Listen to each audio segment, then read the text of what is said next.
په خپل کورونو کې زما عزتمندو دا فضل اعمال یو کتاب ملاویږي حیات الصحابه دا په خپل کورونو کې شروع کړي او لغونته کې د خپل بچو ته درون لباس واچوي دا بینستونو جامې چې ورته کې چولې دي کنه دا چې سبا دا لور دی غټه شي دا در لبه برقنه په سری خپنه شي تا د لبه برقنه په سری ایونه تاسو کو الکه معشوقې سره د خبرې کیږي اخیری خبره کوم وی الکه د معشوقې سره د خبرې کی کنه و یار هغه سره موبایل نشته سنشته و هغه سره موبایل نشته خو د مور په موبایل می وسره رابطه کیږي د مور په موبایل وې د میندو له موبایلونه مور کوي د ډیرو میندو د لاسه دا بچی خراب شو دغه میند دا لوريانې خراب شول دا سیده کنه دا لوريانو ته نه کمکه څوک نشته بس لوري چې سکی چپ غږ بنه کې ور کور نظر نه تختی یو جنې ودیدله او زما عزتمندو د خاون په کور کې باتروم ته لږ ساعت پس دنه شوله او په ځان یې خاورو تیل لاواړو او ځان ته تیلې ورته په الله یقینو کې هغه دروازې ورپسې ماته کړه چې وی کتل هغه ځان لوله پکړو سوځولې هغه چغې دا ولې چې خوښ یو ودیږي بل ته به دا مسلې شروع بشي دغه الکان دغه جنکو سره په موبایلونو باندې رابطې کوي په الله قسم خپل خزه به وي او دا به بل سره په موبایل باندې رابطې کوي و بدبخته دا د شیطان چالونه دي خپل حلالي خزه درته زما عزتمند دومره بدرنګ کړي دا دومره د تبد صورت کړي دا چې خپل حلالي خزه ته نظر نه کې او پردو خزو ته ګوري او پردو خزو سره خبرې کوي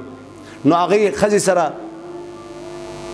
خبرې کولی پردی خزه سره او زما عزتمندو هغه ورته سو ویلي وی ګوره ته به د خپل خزې ته نږدې کېږي نه پردی خزې ورته څه ویلې زه خبره شوی یم چې تا واده کړی خو دې خزې ته به نږدې کېږي نه او که نږدې شوي نو دا ووایه چې دا ښځه به په ما باندې 3 کاڼي طلاق کوي داسې داسې مسلې موږ له راځي او دوی ورسره ومنله حاجي صاحب قسم دی وایي ما هم ورسره ومنله چې بس زه به دې خزې ولې هغه بس نوی شی وګوري بس بیا خو چې کوم دی په ښځه باندې څه کوي هغه سور سره مني یو د دې ګنټګر نه کراچۍ ته د خپل معشوقې د پاره به پجاس کې تلو او پجاس کې براتلو او دکان به کولاو کو د زرګرۍ دکان غریب په ځان دومره زما عزتمندو د ارسن اخلاص کو به پړې غاړې ته چولې او زما عزتمندو ما چرته کار لبوزي کړ هغه ارسه لاړ نو هم دقه شان پلار غریب د بچی جب ته ګوري چې بچیا بچه ولا چې کم دی 100 روپۍ لاس کې کیدي په دومره مې وکټلې او نورو پیسو باندې معشوقې له ګوتما غستی ګوتما د سرو زرو ګوتما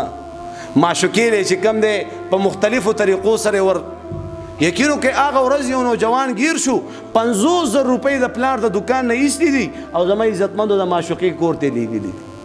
کله غوړي لیږه کله چینی لیږه کله جوړې لیږه کله چې کم دی وای د خپل کور غم نشته نو دغه تباین شروع دي رونو سترګي کولاوي کوي او د خپل بچو باندې مضبوط نظر وساتي چې دې سکی ټیک ده کنه ان شاء الله موبایل بور سره بالکل نه پرې دي والله چې د زماني زبرګ شي غیر چاپیره پکورونو کې زما आवाज زنانه اوري موبایل بالکل نه که زما باندې عزت